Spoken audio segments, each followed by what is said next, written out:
Mills federation के VP Rohit खेताना हमारे साथ हैं। रोहित जी, सबसे पहले तो आपकी सेंस यहाँ पर जो प्राइसेस को लेकर है, नई गेहूं बाजार में आ रही है और गेहूं के भाव एमएसपी के नीचे हैं, उसे कैसे देखते हैं आप?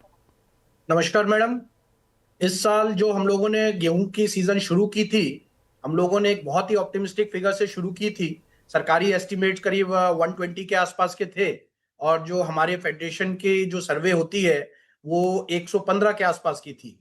लेकिन जैसा कि विगत हम लोगों ने जस्ट सीजन के शुरू में ही देखा कि अनसीजनल जो रेन्स हुई उससे सब जगह क्रॉप्स डैमेज हुई हैं और हम लोग एक्सपेक्ट कर रहे हैं कि कुछ डैमेज के फिगर्स हम लोगों के सामने आने के लोग हमारे जो एक्सपर्ट्स हैं वो 2-3 दिनों में वो फिगर्स हम लोगों से शेयर कर लेंगे।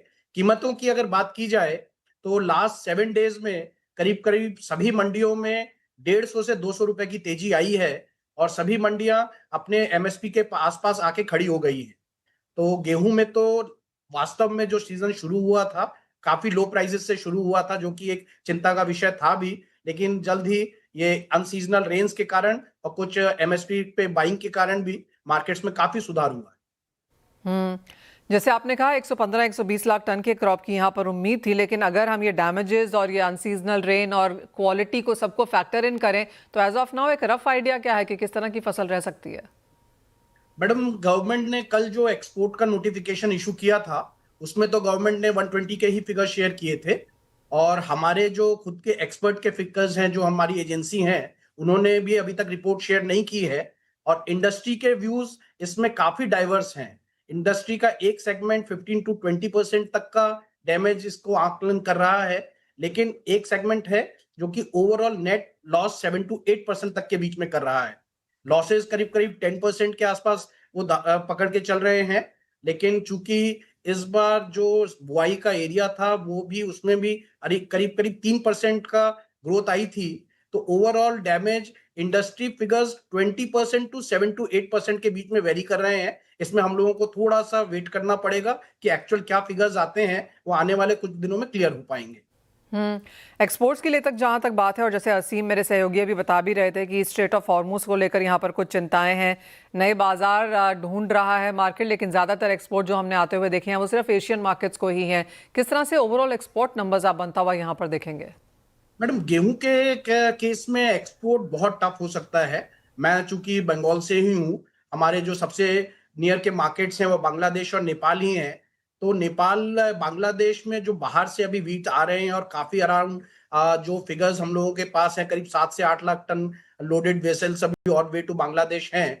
उनकी लैंडेड चिट्टागोंग पोर्ट करीब $295 की कॉस्टिंग आ रही है। इंडियन व्हीट को आज भी इस कॉस्टिंग में इंडियन व्हीट सप्लाई करना बहुत टफ है। 11.5 to 12.5% जो प्रोटीन लेवल का जो गेहूं ये अपने ब्लैक सी से आ रहे हैं। ब्लैक सी में हम लोगों के पास एक्सपोर्ट का विंडो भी बहुत छोटा है। अप्रैल, मई, जून, जुलाई से वहां भी नया क्रॉप आ जाएगा तो वहां पर भी रेट्स कुछ गिरेंगे। और आज के दिन भी हम लोगों को नहीं लगता है कि कोई सब्सटेंशियल क्वांटिटी एक्चुअली एक्सपोर्ट हो पाएगा। तो ये है कि जो नोटिफिकेशंस आए हैं ये एक सेंटिमेंटल असर जरूर डालेगा मार्केट में, कि अगर मार्केट्स डोमेस्टिक मार्केट्स एक लेवल के नीचे जाते हैं तो एक्सपोर्टर्स हमेशा वो एक्सपोर्ट की एक प्रोबेबिलिटी उसको खोज सकते हैं, उसको देख सकते हैं। बट रियल एक्सपोर्ट के फिगर्स मैडम गेहूं के केस में हम लोगों को कम दिखता है। Rather we are more optimistic on that export of wheat products. हाँ, रोहित जी, आपने $295 बताया जो यहाँ पर ग्लोबल प्राइस फिलहाल चल रहा है। इंडियन मार्केट्स कहाँ पर हैं, जो जैसे आपने कहा कॉम्पिटिटिव नहीं है, तो कितना असर है इंडियन मार्केट्स का? मैडम, इंडियन मार्केट्स को, हमारे ईस्टर्न मार्केट्स को भी मिनिमम 100 रुपीज और नीचे आना पड़ेगा just to explore the probability in Bangladesh and Nepal. बाकी मार्केट्स में तो देखिए कोई चांस ही हम लोगों को अभी समझ में नहीं आ रही गेहूं एक्सपोर्ट होने की। लेकिन बांग्लादेश हम लोगों के यहाँ से कुछ अच्छा खासा माल ले सकता है अगर कॉस्टिंग में आए। लेकिन जो लास्ट पिछले 7 दिनों में तेजी आई है उसके कारण वो प्रोबेबिलिटी भी हम लोगों को समाप्त होती हुई दिख रही है।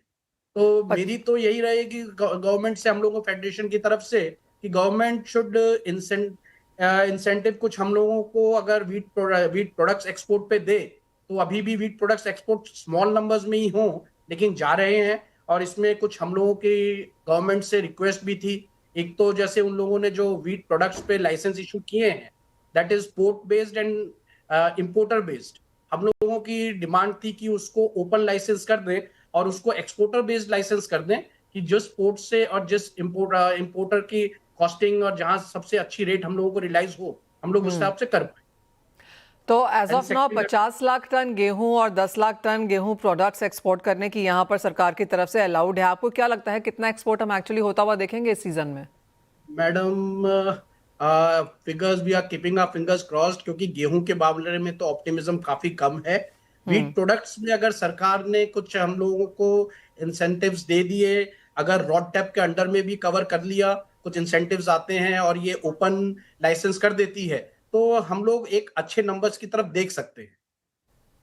एक एक और 50 लाख में से कितना एक्सपोर्ट होता हुआ देखेंगे? व्हीट में हाँ जी। वीट में keeping up finger crossed, hopping on Bangladesh and Nepal. इसमें हो सकता है कि अराउंड 1 मिलियन हम लोग, बहुत ऑप्टिमिस्टिक फिगर होगा तो वो टच करने के करीब आ जाएंगे, क्योंकि जुलाई से मैडम देखिए ये ब्लैक सी का भी नया क्रॉप भी आ जाएगा, वहां अगेन हम लोगों को एक प्राइस कंपटीशन मिलेगा वहां से। पॉइंट टेकन रोहित जी, बहुत शुक्रिया साथ जुड़ने के लिए। और जैसे कहा गया कि एक्सपोर्ट यहाँ पर इवन है, सरकार खोलती तो जा रही है लेकिन कितना एक्सपोर्ट हो पाएगा वो देखना होगा। 50 लाख टन में से जैसे रोहित जी हमें कह रहे हैं कि 10 लाख टन ही शायद यहाँ पर भारत एक्सपोर्ट कर पाएगा। एक तो हम कॉम्पिटिटिव नहीं है, और दूसरा जिस तरह से अंतर्राष्ट्रीय बाजारों में भी जहाँ पे ओरिजिन कंट्रीज हैं उनकी गेहूँ भी धीरे धीरे बाजार में आनी शुरू हो जाएगी। जो एक पॉजिटिव है वो ऑफकोर्स यहाँ पर गेहूँ के प्रोडक्ट्स की तरफ से है, जहाँ पर एक्सपोर्ट अच्छे कुछ यहाँ पर बन सकते हैं। लेकिन नजर रखनी होगी ओवरऑल क्रॉप पे, यहाँ पर जहाँ पर अनसीजनल रेन्स की वजह से फसल को डैमेज है, कम फसल हो सकती है, क्वालिटी ईल्ड में यहाँ पर इश्यूज हो सकते हैं। तो वो कुछ एक चीज़ें हैं जहाँ पर गेहूं अपनी हेडलाइंस बनाती हुई नजर आ रही है। लेकिन इसी के साथ एक ब्रेक का भी समय है, हम लौटेंगे और लेकर आएंगे बॉन्ड स्ट्रीट।